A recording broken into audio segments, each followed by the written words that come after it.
अस्सलामुअलैकुम, कैसे हैं आप सब। अल्हम्दुलिल्लाह मैं बिल्कुल ठीक हूँ। और ये है सुबह का टाइम। तो मेरे बेटे ने मुझसे कुरान मजीद का सबक ले लिया है और मेड ने भी मेरे बर्तन धो लिए हैं। तो मैं बाहर आई हूँ। मैं अच्छी तरीके से मेड को कह रही थी कि बर्तन फैलाकर सही तरीके से रखें, क्योंकि ये जल्दी खुश्क हो जाएं। तो बर्तनों के मामले में मुझे बड़ा थोड़ा सा वहम है कि सही तरीके से इनको धूप लग जाए तो फिर मैं किचन में रखूँ।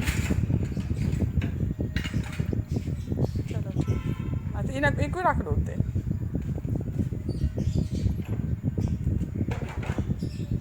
ये तकरीबन 10:15 का टाइम होगा। और देखें अभी से इतनी शदीद धूप है, बहुत ज़्यादा गर्मी हो रही है। आज सारा दिन गर्मी रहेगी बहुत ज़्यादा। ये चुभने वाली जैसे धूप होती है ना, तो ये यूँ है।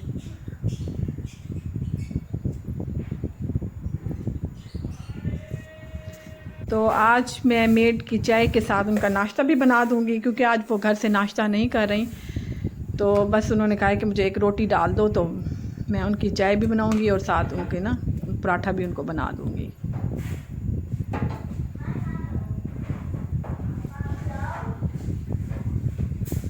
आज मुझे थोड़ी सी जल्दी है, बच्चों को मैं सैंडविच बना कर दे दूंगी और साथ चाय दे दूंगी। मुझे इसलिए जल्दी है कि आज मैंने जाना है दर्जन के पास, क्योंकि कल भी मैं गई थी दर्जन के पास में बच्चियों के आमना और हमना के कपड़े सिलवाने। तो वो दर्जन ने नहीं लिए, कह रही थी कि बहुत टाइम अब थोड़ा सा रह गया है। सिर्फ 4 फ़्रॉक हैं, 2 मेरी आमना के हैं और 2 हमना के हैं। तो मैंने उसे ये भी कहा है कि एक फ़्रॉक दे दो, बाकी मैं स्टिच हुए जो शर्ट्स होती हैं ना स्टिच हुई वो लेकर आई हूँ। तो 2 हो जाएंगे तो उनसे गुजारा हो जाएगा। तो वो नहीं मानी। बस जी पिछली छोटी ईद पे भी लॉकडाउन था, सिर्फ हफ्ते में 4 दिन खुली होती हैं दुकानें, और वो भी 7 बजे तक, बिल्कुल टाइम नहीं मिलता निकलने का।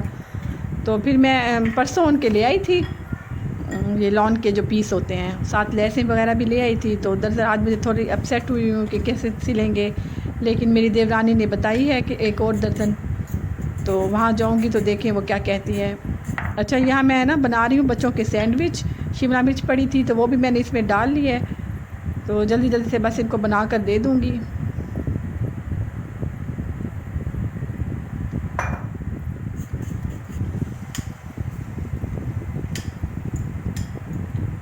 तो जब मेरे आ जाएंगे इंशाल्लाह, आज मैं जाऊंगी तो सिल के आ जाएंगे तो मैं आपको ज़रूर दिखाऊंगी। फ़्रॉक बनवाऊंगी दोनों के, क्योंकि इनकी जो शर्ट और ये शलवार ये बहुत मुश्किल से पहनते हैं। कमीज़ शलवार ना मेरे बच्चे, मेरी बेटियां जो है ना ज़्यादा टाइट्स के साथ पहनना पसंद करती हैं। अगर इन स्टिच की हुई अगर इनकी मैं शर्ट ले लूँ ना तो वो कहती हैं हमें टाइट्स के साथ ना पहननी है। तो इसलिए मोस्टली मैं इनके ना फ़्रॉक अब सिलवाती हूँ। अच्छा, ये देखें, ये मैं ब्रेड को ना कट लगा रही हूँ, सैंडविच बना रही हूँ इनके। तो इनके बाद मैं ना ऑमलेट जो मैंने बनाया है तो इनके ऊपर थोड़ा सा स्प्रेड कर दूँगी। पहले मैं थोड़ी सी मायोनीज़ स्प्रेड करूँगी और फिर थोड़ी सी केचप इनमें लगा दूँगी।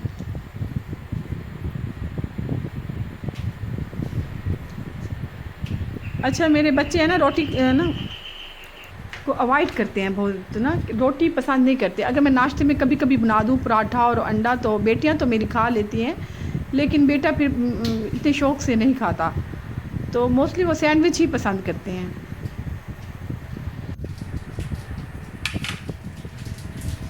बस अब इस पर आमलेट स्प्रेड कर दूँगी।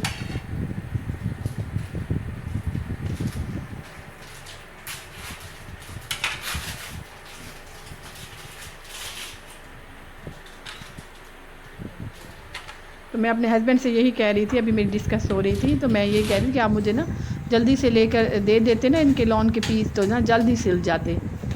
तो लेट हो जाती है तो फिर दर्जन भी नहीं लेती, उनका भी कोई कसूर नहीं है, क्योंकि काम उनके पास बहुत होता है इन दिनों में। बस सैंडविच मेरे बनकर तैयार हो गए हैं।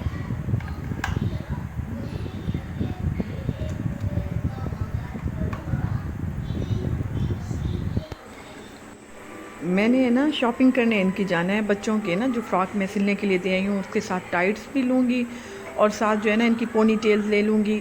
ज्वेलरी थोड़ी सी लेनी है इनकी। तो मेरी बेटी जो है ना वो ज़िद कर रही है कि आप मुझे वॉच भी लेकर दें। बस ये छोटी सी चीज़ें हैं जो मैंने इनको लेकर देनी है। तो जो है मैं तो वैसे इनके अक्सर लेती रहती हूँ, इनकी पिन्ने और पोनी टेल्स वगैरह लेती रहती हूँ, लेकिन ये जहाँ भी उतारते हैं ना तो वहाँ फेंक देते हैं। तो मुझे हर ईद पर, हर इवेंट पे ना इनको लेकर देनी पड़ती हैं।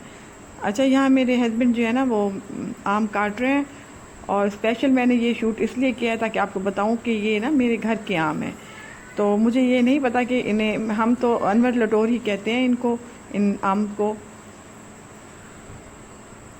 शायद उर्दू में भी इनको अनवर लटोर ही कहते हैं। माशाल्लाह से काफ़ी मीठे और रसीले आम थे।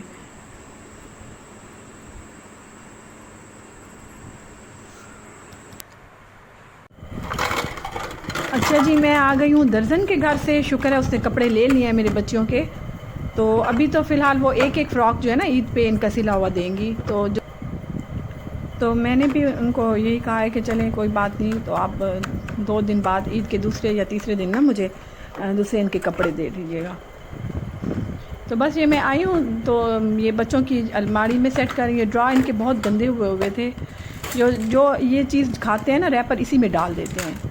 तो हफ्ते में मैं एक दफ़ा ज़रूर इनका ये ड्रॉ साफ़ करती हूँ। तो आई हूँ तो अम्मी का फ़ोन आ गया है कि आज भाभी की बर्थडे है, तो आपने शाम को आना है। भाभी तो सेलिब्रेट नहीं कर रही थी, बस बच्चों ने ही ज़्यादा इंसिस्ट किया है कि नहीं हमने करनी है गेट टुगेदर छोटी सी। तो बच्चे ही ज़्यादा कह रहे थे, फिर ना अम्मी ने कहा कि चलें छोटी सी ना सेलिब्रेट कर लेते हैं। ज़रूरी नहीं है कि खुशियाँ आपको बड़े बड़े इवेंट से मिले, बड़ी बड़ी पार्टी से मिले। तो लेकिन यह है कि आप अगर फैमिली के मेंबर भी इकट्ठे हो जाएं तो फिर भी काफ़ी इंजॉय कर लेते हैं।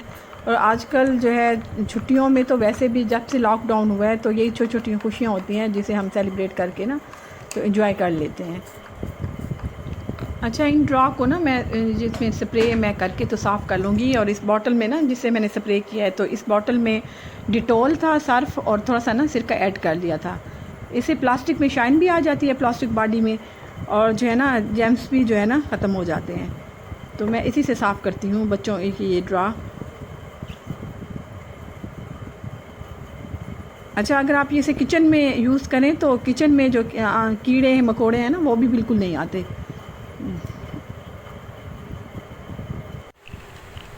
अच्छा, ये मैं स्किन पॉलिश बना रही हूँ। तो ये ब्रांड काफ़ी अच्छा है, इसका लिंक मैं डिस्क्रिप्शन बॉक्स में डाल दूँगी, तो आप देख लीजिएगा वहीं से। तो मैं शुरू से यही यूज़ करती हूँ। अगर मैं किसी और ब्रांड की कर लूँ स्किन पॉलिश इस्तेमाल कर लूँ तो मेरी स्किन काफ़ी रफ़ हो जाती है और पिंपल से निकल आते हैं।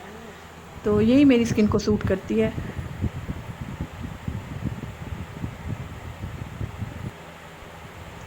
बस इसको मैं 15 से 20 मिनट लगाऊंगी, तो फिर मैं वॉश कर लूँगी।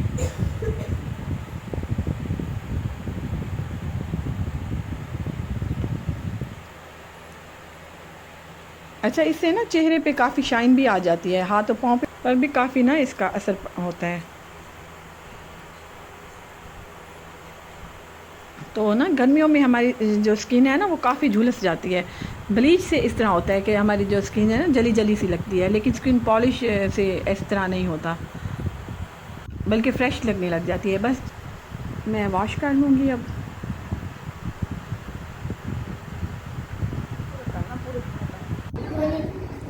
बस हम आ गए हैं अब अम्मी के घर। तो बच्चे तो बहुत ज़्यादा एक्साइटेड हैं ग्रैनी के घर आकर।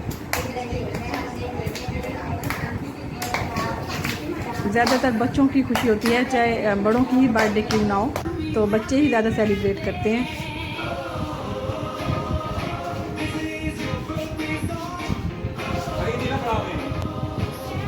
बस मेरी बहन भी इनके साथ, बच्चों के साथ मिलकर और इनको एंजॉय करवा रही हैं, डांस कर रही हैं इनके साथ।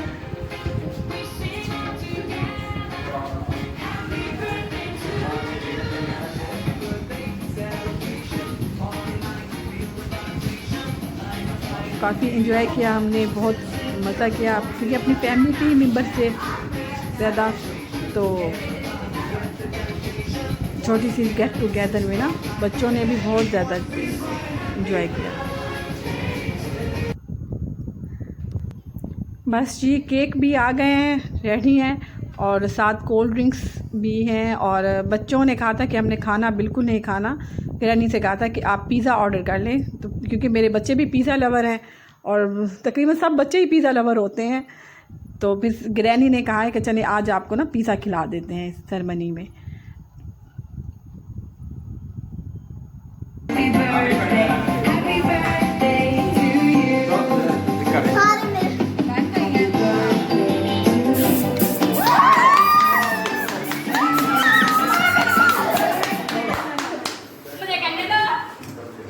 मुझे दिखाओ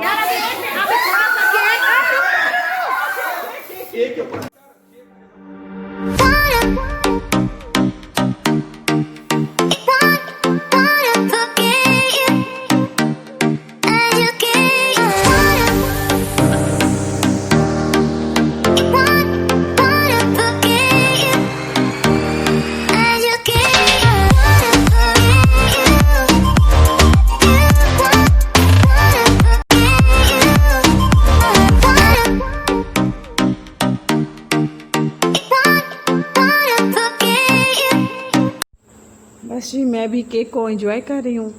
और केक तो जब भी आप किसी भी ओकेजन पे खाएं ना तो एंजॉय तो आप ज़रूर करते हैं।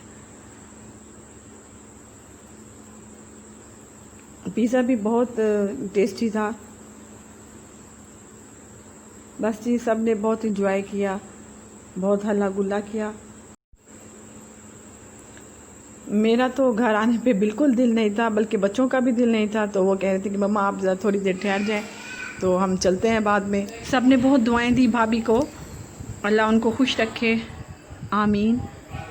ये देखें जी घर की हालत देखें, मेहमान सारे चले गए हैं और घर काफ़ी सूना सूना सा हो गया है। तो मिलती हूँ आपसे नेक्स्ट व्लॉग में इंशाअल्लाह ताला। तो मेरे चैनल को सब्सक्राइब कीजिए।